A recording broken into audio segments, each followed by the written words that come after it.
Culture Média. Philippe Vandel. Bonjour Rémi Jacob. Bonjour Philippe et Anissa, bonjour à tous. Rémi au sommaire de votre journal des médias. On connaît enfin les chaînes qui diffuseront la prochaine Coupe du Monde féminine de football, également l'ambassadeur chinois en France sur le départ à cause d'une interview accordée à LCI. Eh oui. Et puis une nouvelle émission de dating à découvrir très prochainement sur M6. On vous expliquera son concept étonnant. Mais d'abord évidemment les audiences qu'ont regardé les Français hier soir, le podium. Une très très belle soirée pour France 2 qui arrive en tête avec La vie devant toi. Vous savez, c'est ce téléfilm dont vous parliez hier ici même dont dans nous ce studio. recevions les deux protagonistes. Absolument. On leur a porté chance, comme dirait Philippe. Exactement, 2,7 millions de téléspectateurs au rendez-vous. Derrière, on retrouve TF1 avec Grey's Anatomy, 2,1 millions de fidèles pour la série médicale. À la troisième place, France 3 et Le Monde de Jamy, en légère baisse par rapport au précédent numéro, 1,7 million de téléspectateurs. Enfin, au pied du podium, on retrouve M6 qui proposait hier soir un épisode de Recherche appartement ou maison avec Stéphane Plaza qui a mis le cap sur l'île Maurice pour trouver un bien à Myriam, Christopher et leurs enfants. Et dans l'avion, vous allez l'entendre, il en a profité pour passer au micro une petite annonce. Bonjour, excusez-moi de vous déranger, je vais chercher un toit pour une famille. Si possible, 3 chambres, plutôt dans le nord de l'île. Stéphane Plaza qui tente sa chance. Il en loupe pas une, Stéphane Plaza. On sait jamais, Bah il oui, a ça aurait raison. pu marcher. Et ce sont au total 1,6 million de téléspectateurs qui ont regardé le programme. C'est en hausse par rapport au précédent numéro diffusé tout début juin. Europe 1, le journal des médias. Donc déjà, elle sera diffusée et on sait quelles chaînes vont diffuser la Coupe du Monde féminine de football. Et oui, on vous en parlait hier, on attendait avec impatience de savoir qui diffusera la compétition qui débutera le 20 juillet prochain.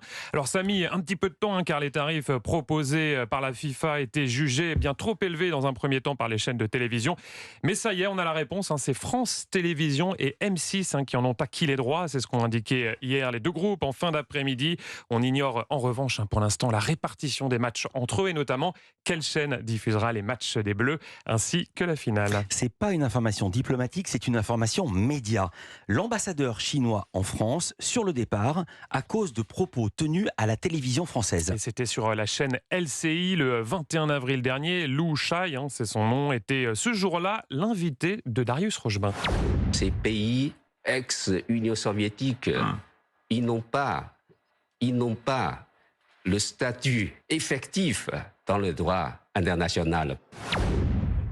Il visait notamment les pays baltes, un entretien au cours duquel il avait également remis en question l'appartenance de la Crimée à l'Ukraine, avec à la clé une levée de bouclier. Son pays, la Chine, avait même été obligé de le désavouer publiquement par la suite.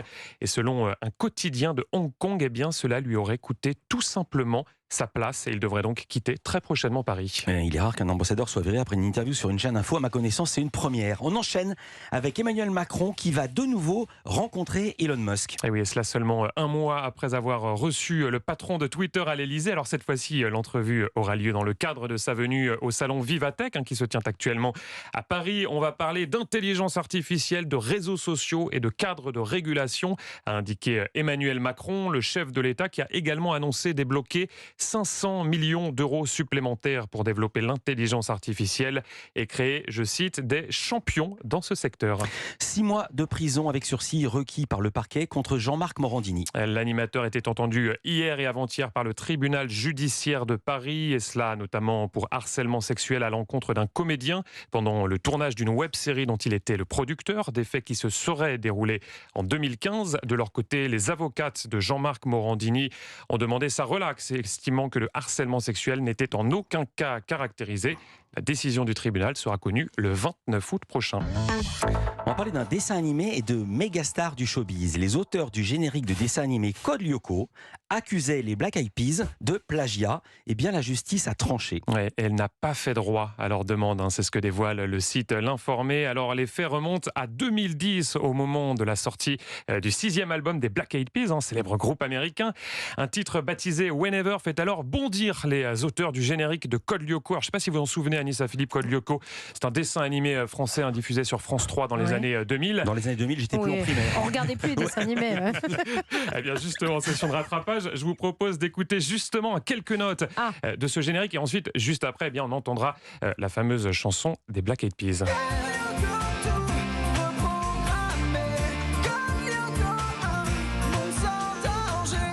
Ça, c'est Code Lyoko et voici les Black Eyed Peas.